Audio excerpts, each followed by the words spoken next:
మనసే అందాల బృందావనం, భలే భలే అందాలు సృష్టించావు. అమ్మ కడుపు చల్లగా, అత్త కడుపు చల్లగా, బతకరా బతకరా చల్లగా. ఇలా ఎన్నో అద్భుతమైన పాటలు, నిజ జీవితానికి దరిదాపుల్లో ఉండే పాటలు సాహిత్యాన్ని రచించారు ఆరుద్ర గారు. ఆరుద్ర గారు మొదట ఆయన స్వయంగా చెప్పింది ఏమిటంటే, మహా పెద్ద వృక్షం మర్రి చెట్టు లాంటి శ్రీశ్రీ గారి ప్రభావం నా మీద ఉంది. ఆ తర్వాత మెల్లిమెల్లిగా నా పందాన్ని మార్చుకున్నాను అన్నారు. శ్రీశ్రీ గారి తర్వాత జనాల్ని రంజింపజేసి చైతన్యంపరిచే సాహిత్యం ఆరుద్ర గారు రచించారు. ఆరుద్ర గారితో నాకు పరిచయం కలగడం నేను చాలా అదృష్టంగా భావిస్తున్నాను. మా నాన్నగారు చిల్లర భావనారాయణరావు గారు కథా మాటలు పాటలు పౌరాణిక జానపద చిత్రాలకి ఎక్కువగా రాశారు. ఆరుద్ర గారితో చాలా పరిచయం ఉంది. ఒకసారి మా నాన్నగారికి అమరశిల్పి జక్కన్న అనే పుస్తకం కావాల్సి వచ్చింది. నన్ను ఒక చిట్టి రాసి ఆరుద్ర గారింటికి పంపించారు. ఆరుద్ర గారింట్లో పెద్ద లైబ్రరీ ఉంది. పుస్తకాలు ఎవరికి ఇచ్చేవాళ్ళు కాదు, వాళ్ళ ఇంటికి వచ్చి చదివి వెళ్ళమనేవాళ్ళు. తన ప్రాణ స్నేహితులు సాటి కవులకు మాత్రమే ఆయన ఇచ్చేవాళ్ళు. సరే, ఆరుద్ర గారింటికి వెళ్ళాను. మా నాన్నగారు ఇచ్చిన చిట్టి తీసుకొని చెన్నైలో పాండిబజార్లో బిగ్ పోస్ట్ ఆఫీస్ దగ్గర ఆయన ఇల్లుంది, వెళ్ళి చూపెట్టాను. ఆయన నన్ను చూసి మాట్లాడి, నీ పేరేంటి, ఏం చదువుతున్నావు అన్నారు. నా పేరు చెప్పాను. అప్పుడు నేను 9th క్లాస్ చదువుతున్నాను. తర్వాత రామలక్ష్మి అని పిలిచారు. లోపల నుంచి ఆయన సతీమణి ప్రముఖ నవలా రచయిత రామలక్ష్మి గారు వచ్చారు. నన్ను పరిచయం చేసి, ఈ అబ్బాయికి అమరశిల్పి జక్కన్న పుస్తకం కావాలట, వాళ్ళ నాన్నగారు అడిగారు, ఇయ్యి అన్నారు. సరే అని ఆవిడ లోపలికి వెళ్ళారు. నేను కింద కూర్చున్నాను, ఆయన కింద కూర్చున్నారు. కింద కూర్చొని ఇంగ్లాండ్ లెటర్లు కార్డులు చింపుతున్నారు. నన్ను చూసి నవ్వుతూ, ఆవిడకేమో కట్టలు కట్టలు ఇంగ్లాండ్ లెటర్ రావడం చదవడం, నేనేమో చింపడం, ఇది నా పని అని నవ్వారు. ఆ తర్వాత ఆయన ఏమన్నారంటే, లేచి ఒక షెల్ఫ్లోంచి ఇంత కట్ట పేపర్లు తీశారు.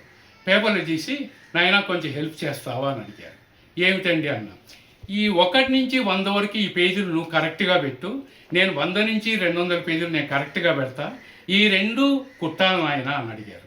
సరే అండి అన్నాను. ఆయన పెట్టారు.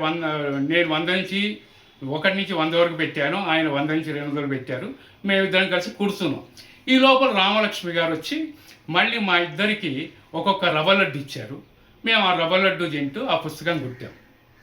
ఆయన ఆ పుస్తకం కుట్టేటప్పుడు పుస్తకం యొక్క వాల్యూని అనేక అంశాలుగా నాకు చెప్తూ వచ్చేవారు. చెప్తూ ఈ 200 పేజీలు చదివి నేను 20 పేజీలో పాట రాయాలి నాయన అని అన్నారు. ఆ తర్వాత నేను బయలుదేరుతుంటే రామలక్ష్మి గారు వచ్చి, బాబు కొంచెం హెడ్ పోస్ట్ ఆఫీసులో ఇంగ్లాండ్ లెటర్లు కార్డు తెచ్చి పెడతావా అని అడిగారు. సరే అన్నాను. ఆవిడ డబ్బులు ఇచ్చారు, తెచ్చిపెట్టారు. ఆరుద్ర గారు నా చేతి పుస్తకం ఇచ్చారు. ఇచ్చి, భద్రంగా వెళ్ళు నాయన అంటూ, నువ్వు ఏమేమి ఆటలు ఆడతావు అని అడిగారు. నేను క్రికెట్ ఎక్కువగా ఆడతానండి అన్నాను. చూడు నాయన, మధ్యలో ఫ్రెండ్స్ కనబడి అక్కడ ఇక్కడ ఆటలు ఆడుతూ ఈ పుస్తకం అక్కడ ఇక్కడ పెట్టకు, స్ట్రైట్గా ఇంటికి తీసుకెళ్ళి నాన్నగారికి అని చెప్పి, 1 నిమిషం ఆగు అని చెప్పి లోపలికి వెళ్ళారు. లోపలికి వెళ్ళి ఇంకొక రవ్వ లడ్డు నాకు ఇచ్చారు. ఆ రవ్వ లడ్డు తీసుకొని నేను బయలుదేరాను. ఇంటికి వచ్చాక నాన్నగారికి ఇచ్చేశాను. కొన్ని సంవత్సరాలు గడిచాయి. తర్వాత నేను ఒక పాటల రచయిత అయ్యాను మా తల్లిదండ్రుల ఆశీస్సురాదులతో. ఆరుద్ర గారు ఏ సమయాన్ని ఏ ఆశీర్వాదం ఇస్తూ నాకు ఆ రవ్వ లడ్డు ఇచ్చారో, నేను మళ్ళీ పాటల రచయిత నేను కూడా అయ్యాను. కొంతకాలానికి నేను పాటలు ముమ్మరంగా రాస్తున్నాను, ప్రముఖ గాయకులందరూ పాడుతున్నారు. కొంతకాలానికి ఈ ఓల్డ్ ట్యూన్ ట్రెండ్ వచ్చింది. ఈ ఓల్డ్ ట్యూన్ ట్రెండ్ వచ్చినప్పుడు అన్ని పాత పాటల ట్యూన్ మీద మళ్ళీ నాతో రాయించారు. అప్పుడు ఆరుద్ర గారు రాసిన బాణీలకి మళ్ళీ నేను రాయాల్సి వచ్చింది. ఆ కాలం రాయించింది. మనసే అందాల బృందావనం అనే పాటకి, కనరే గిరిపైన కళ్యాణ వైభోగము అంటూ, భలే భలే అందాలు సృష్టించావు అనే పాటకి, ఇదే కనరండి శబరిమల అంటూ, ఇట్లా ఆయన రాసిన బాణీలకి ఎన్నో పాటలు మళ్ళీ నేను రాశాను. ఈ కాలం నాతో రాయించింది. ఆయన యొక్క పరిచయం ఈ పాటలతో నాకు స్థిర బంధాన్ని ఏర్పరిచింది. ప్రముఖ రామలక్ష్మి గారు పెద్ద నవలా రచయిత. ఆవిడ నవల్ని చదివే వరకు జనాలు ఆ రోజుల్లో వదిలేవారు కాదు. ఎప్పుడెప్పుడు ఆ నవలలు వస్తాయా, ఆవిడ నవల వస్తుందా అని ఎదురు చూసేవాళ్ళు. ప్రతి ఇంత మహిళ, ప్రతి వారపత్రికలు ఆవిడ రాసిన కథ